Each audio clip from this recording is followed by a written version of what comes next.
Toastmasters has been amazing for me, to say the least.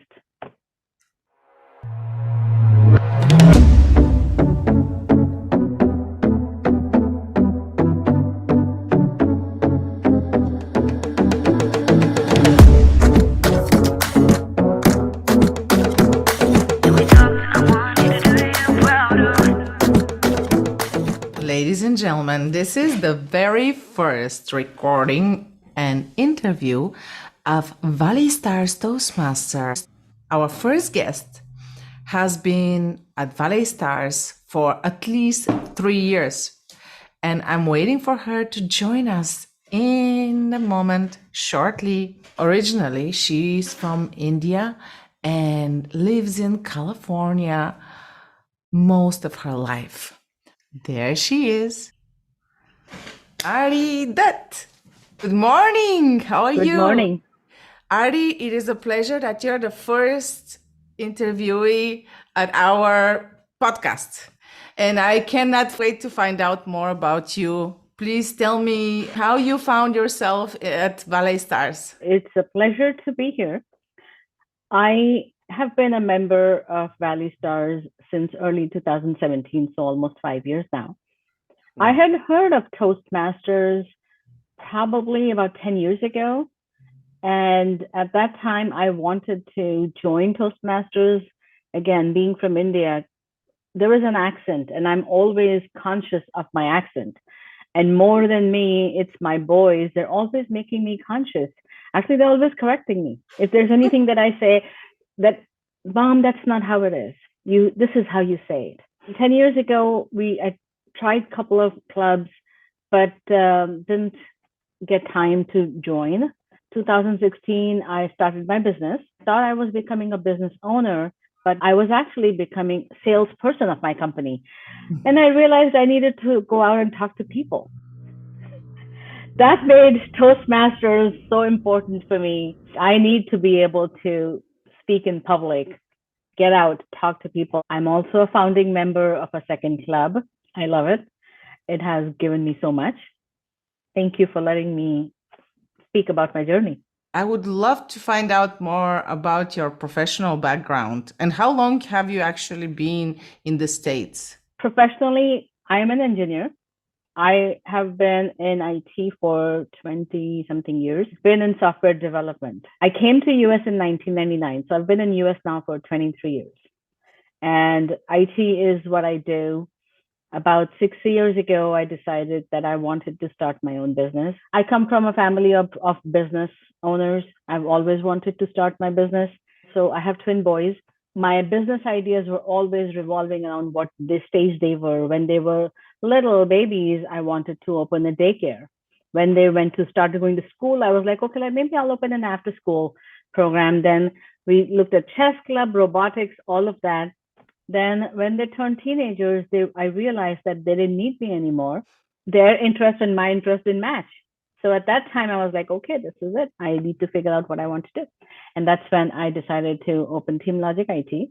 We're an IT business, so big on security. Security is for everybody. And Toastmasters helps me talk about security in a way that people would understand. IT speak is a lot different than people speak, and this is what Toastmasters helps me with.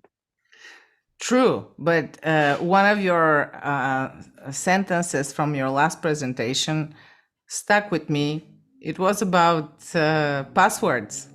Can you please share it for our viewers? Sure. Again, it's IT is such a boring topic. Always need to add some humor to it.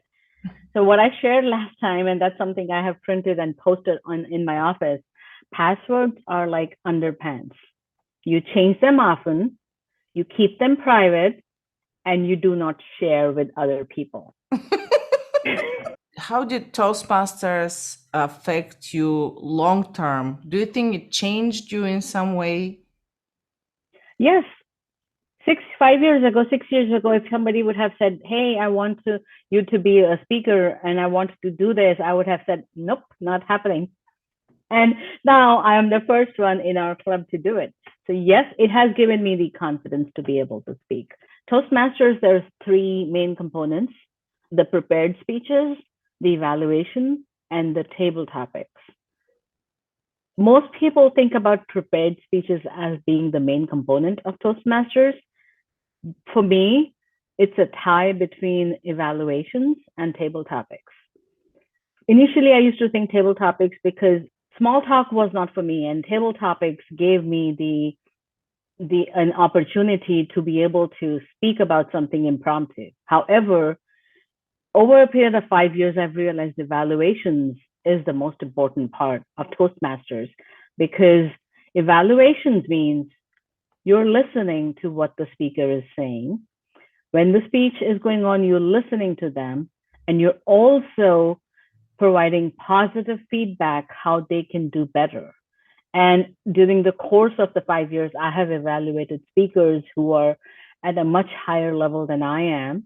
And it's always something that you want to strive for. You do not want to tell them, oh, everything is great, because everybody is looking for feedback.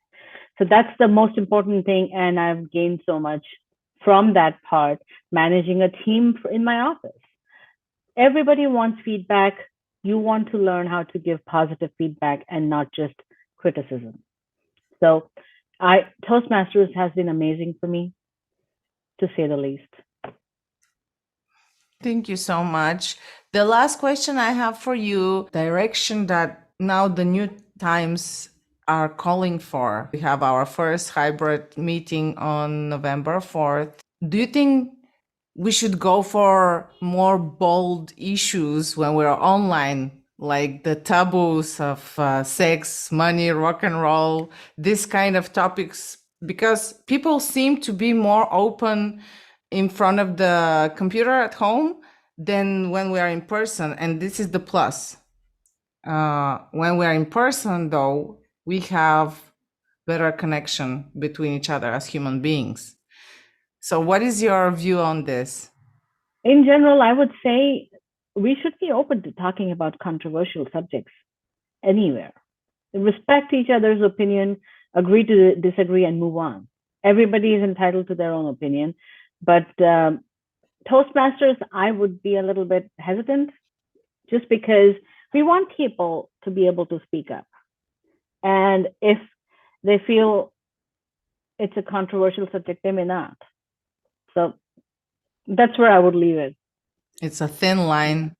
I remember I had to host the table topics for September 11th when our founding member, Susan Burton, was in New York at the spot.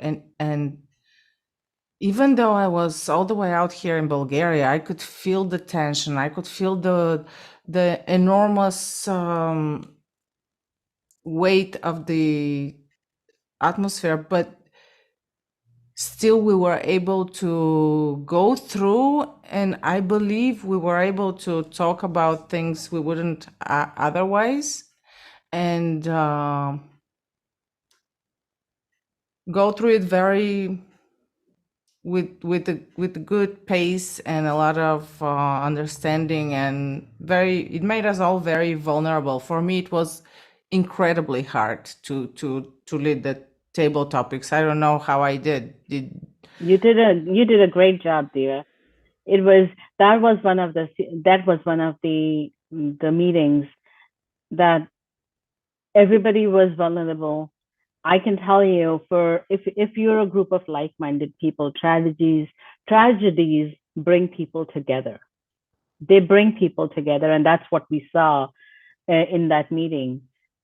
Everybody had a story to share. Every single person was affected directly or indirectly. That was a great meeting, and you did a great job. Well, I thank you so much for taking the time, especially on Saturday morning, and for being with us. Input at Valley Stars on behalf of everyone. You are really valued. Likewise, Diva.